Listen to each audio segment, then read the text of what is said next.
आपको बता दें कि लोकसभा चुनाव में राजस्थान में बीजेपी और आरएलपी ने कांग्रेस का साथ दिया था। हालांकि 7 विधानसभा सीटों पर उपचुनाव में दोनों पार्टियां कांग्रेस से अलग अलग राह पर चल रही है।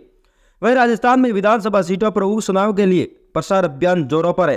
13 नवंबर को सभी 7 विधानसभा सीटों पर उपचुनाव के लिए मतदान होगा, जबकि 23 नवंबर को झारखंड और महाराष्ट्र विधानसभा चुनाव के साथ राजस्थान उपचुनाव के नतीजे घोषित किए जाएंगे। उपचुनाव में बीजेपी और कांग्रेस ने राजस्थान की सभी 7 सीटों पर अपने उम्मीदवार उतारे। लोकसभा चुनाव में कांग्रेस का साथ देने वाली बीएपी ने सलूम्बर और सौरासी सीट पर प्रत्याशी खड़े कर दिए, जबकि हनुमान बेनीवाल की पार्टी आरएलपी खिवसर सीट से उपचुनाव लड़ रही है। 6 माह पहले वागड़ में कांग्रेस और बीएपी के गठबंधन में पैदा हुई दरार अब और गहरी होती जा रही है।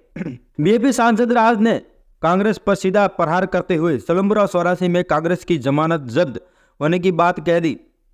वही बांसवाड़ा सांसद ने कहा कि दोनों सीटों पर मुख्य मुकाबला कांग्रेस के साथ नहीं है, बीएपी सीधे भाजपा से मुकाबला लड़ रही है। बीएपी सांसद ने कहा कि कांग्रेस का इन दोनों सीटों पर हाल खराब है।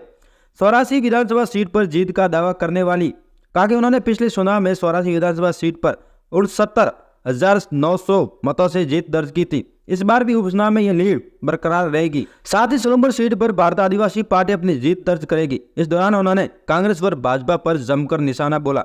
वहीं राजकुमार रोत ने कहा कि दोनों पार्टियां चुनाव में बिना विजन के उतरेगी। उपचुनाव में सौरासी व सलूम्बर सीट पर कांग्रेस की जमानत जब्त होने वाली है। उन्होंने कहा कि दोनों सीटों पर भारत आदिवासी पार्टी चुनाव लड़ रही है। ये चुनाव आम जन लड़ रहे हैं। दोनों पार्टी पिछले लंबे समय से कांग्रेस बीजेपी के कुशामन से परेशान हो चुकी है। उन्होंने कहा कि सौरासी में जीत का मार्जिन बढ़ाकर आगे लिया जाएगा। वहीं उन्होंने उपचुनाव के मुद्दे पर कहा कि कांग्रेस को हराने के लिए देवली उनियारा सीट पर निर्दलीय प्रत्याशी नरेश मीणा ने टेलीफोनिक समर्थन मांगा था, जिस पर प्रदेश स्तर से उनसे लिखित में पत्र मांगा था। यह पत्र मिलने के बाद अब भारत आदिवासी पार्टी नरेश मीणा के समर्थन में जल्दी देवली उनियारा सीट पर सांसद राजकुमार रोत जनसभा करेंगे। निर्दलीय प्रत्याशी नरेश मीणा के समर्थन में ही चुनाव प्रचार करने की बात कही गई।